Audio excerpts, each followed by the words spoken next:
Joining us now, as he does every Thursday at 3 o'clock, is the great Sheil Kapadia of The Ringer. What's up, Sheil? What's up, my friends? How we doing? It's been such a long time since we've seen you. You lost all your hair. I mean, it's been... Yeah, it has been. I actually haven't given it a clean shave in a while, so I got the hat on because, as Ike knows, I see his is looking good, but mine isn't that clean right now. Yeah. So, Sheil, if I were to ask you on Sunday, from an Eagles perspective, of course, what you'd worry more about from an Eagles perspective, the Eagles sort of losing the game themselves or the 49ers coming in there and beating them, if that makes sense to you, what would you say? I would say the Eagles beating themselves. I mean, I was just looking at the rosters and the personnel earlier today, and I think you can make the case that the Eagles are better in like 20 of 22 starting spots, something like that, as good as or better in a lot of those. And we could debate some of them, but there is just really a talent advantage for the Eagles, given how healthy they are, given how rested they are, given how the rosters are constructed, where I think the way the Eagles lose this game is if the offense is a no-show, if you screw up on special teams, if you do those types of things, because I do think they have an advantage from a talent perspective. So given all of that, like, why isn't I hate to ask you a betting question, but why isn't the line higher?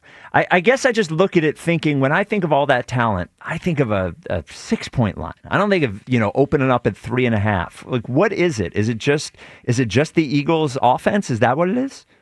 Yeah, I think one is that it is the playoffs. I think every line is, except for that Panthers-Rams game, every line is, I think this is the second biggest line of any of the matchups. So in the first round, maybe you don't see a bunch of those big lines. I think the Eagles offense is not trustworthy. We know that. I can say they've got a talent advantage, but we've talked about the ups and downs all season long. And then you look at that 49ers offense where they've still been able to do it most weeks. They didn't do it that big game against the Seahawks at the end of the season, but prior to that, their offense was really humming. So I think all those things kind of combined are the reason where maybe that line isn't as big as you might think. We haven't talked to you since. Did you think it was a mistake of the Eagles not to go for the win on Sunday and try to get that 2 seed?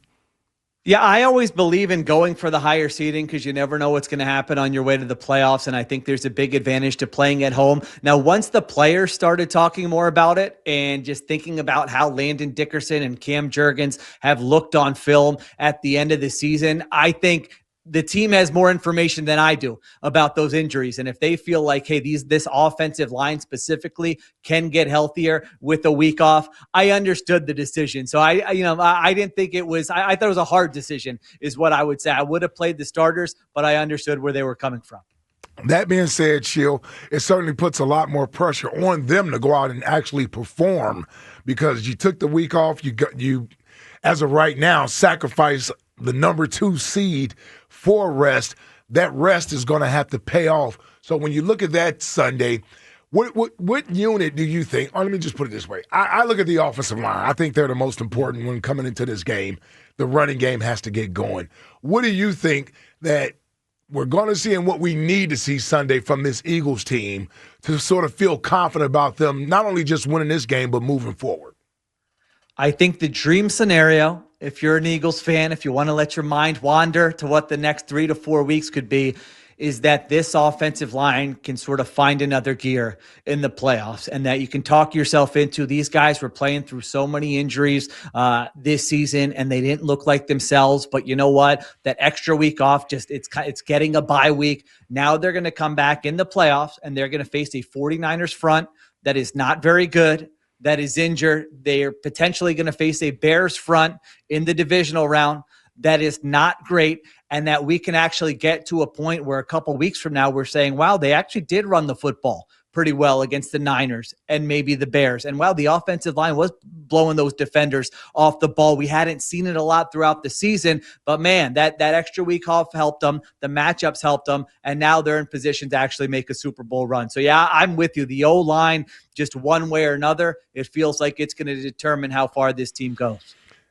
You're probably more familiar with San Francisco than a lot of us are as far as Kyle Shanahan and their style of play and what he's capable of doing. And a coach like him always concerns me because these are the types of games that he sort of has made his name and reputation off of, is winning the games that you don't expect him to win because of his play design, his scheme, and what he's trying to do going into a game. So that being said, where is the I guess the area that we as Eagles fans should pay attention to or be concerned with that Kyle Shanahan could be trying to exploit for their benefit?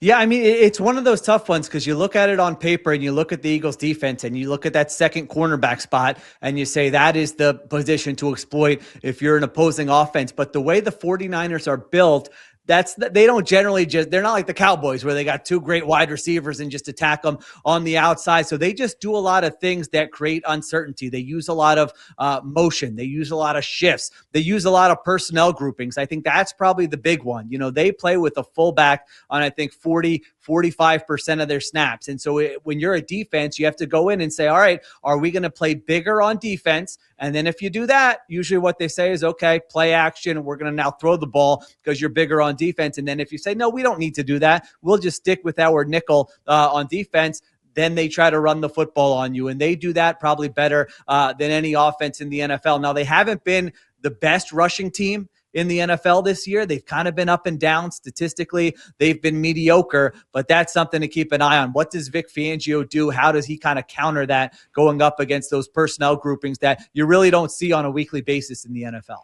So the big matchup coaching wise that everyone will talk about and focus on, and rightly so, is Shanahan and Fangio. But the Saleh versus Patullo thing is an interesting one. We all know about all the inadequacies of the 49ers on defense. If you're thinking about scheming against them, like, what is it that you try to do? What is it that you try to attack specifically? Yeah, I hate to sound like, disrespectful, like it's easy, but honestly, you can kind of almost do anything against this defense now they're NFL players. I get it. Any given Sunday, all those things, but just personnel wise, I mean, you look at their linebackers. That's probably the one thing I would highlight. They are down to like practice squad linebackers who are going to be out there. Can you put those guys in conflict? Those could be RPOs. That could be a lot of play action where they're not sure and you're creating big holes in the middle of the defense. It could just be lining up and running the ball. That could be something that works in this game. I know we've talked a lot this season about Jalen Hurts and saving for the playoffs and do you run him in the regular season? Well, now we're in the playoffs, and I think that's a button that you absolutely have to push. So you can do all those things on the outside at corner. They're not very strong there either. So this isn't a game where you have to I don't think we're going to be on here next week saying, man, the Eagles schematic wrinkles offensively, and they found a formula. It's kind of like run the ball, take advantage of your talent advantage on the outside, create some explosive plays, use Jalen Hurts in the run game. There's a formula there where you should be able to move the football really well against them just because you're able to win a lot of one-on-one matchups. Well, and now that we're in the playoffs, if there was any concern from an Eagles standpoint about running Jalen Hurts and him getting hurt, those sorts of things, I think that sort of has to go out the window now, right? I mean, I would say the few of the times where the offense looked the best, the first Dallas game, the Oakland game, or not Oakland, the Vegas game, even the Commanders, not the what was the second game? We played when we won those two games. We played the Commanders, right? Because we played them twice. Yeah, because we played them twice in 3 weeks. The first Commanders game was when Jalen was running. So you would expect that we will see, maybe not 15 runs, but closer to that 7 to 10 range that we saw in those games, right?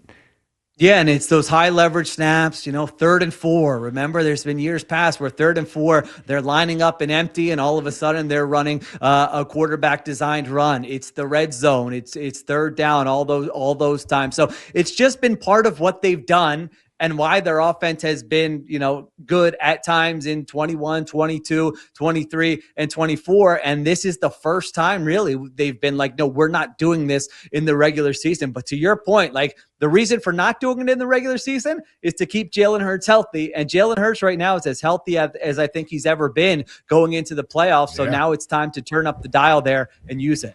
That's a good point. Yeah, it is, because he's been hurt at the end of every year. 3 straight years he's been hurt at the end of the year. So before we get your prediction, I asked Brian Baldinger this question yesterday. We talked about it with Elliot on Tuesday as well.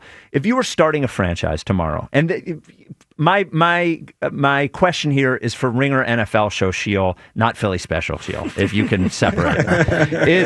If this was a question on the Ringer NFL show, you're starting a franchise tomorrow. You have a choice, a head coach quarterback combo you can take. One head coach quarterback combo is Purdy and Shanahan. The other one is Sirianni and Hurts. Which one would you take?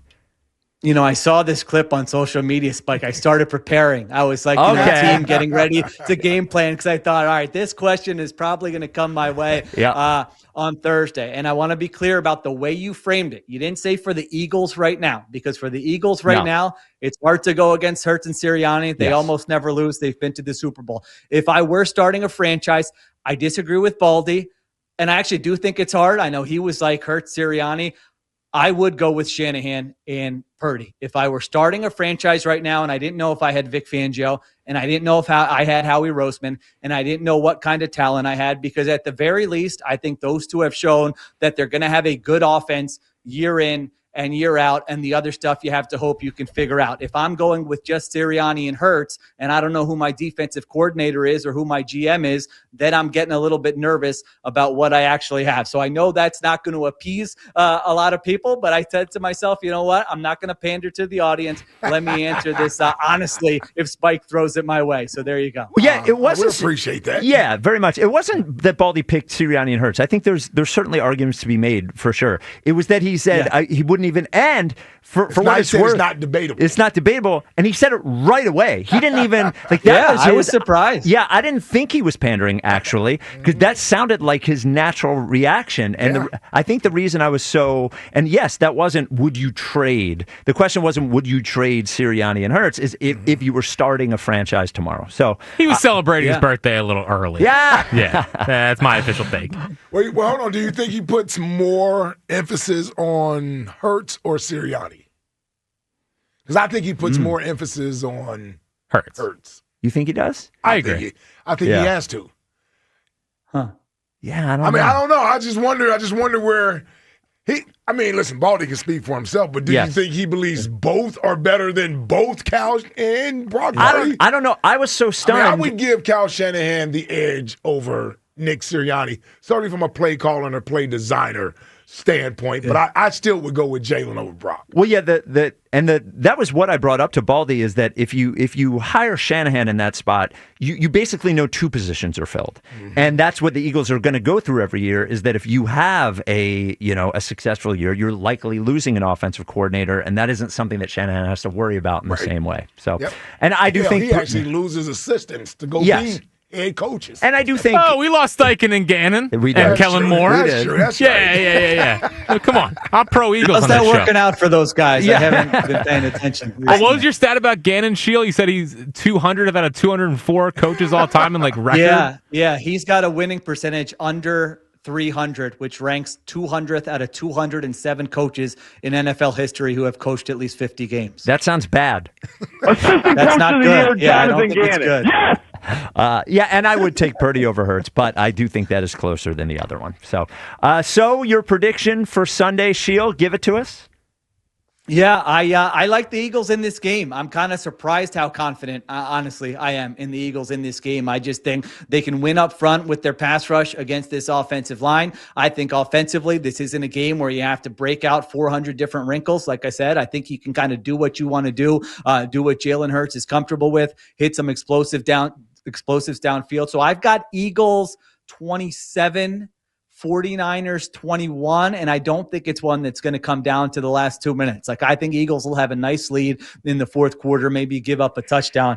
They'll win this football game, and I think they go to Chicago in the divisional round. I think the Bears win that game, and you go to Chicago in the divisional round. It sort of seems like the Packers are the sexy pick in that game. That's I like the Packers in that one. Yeah.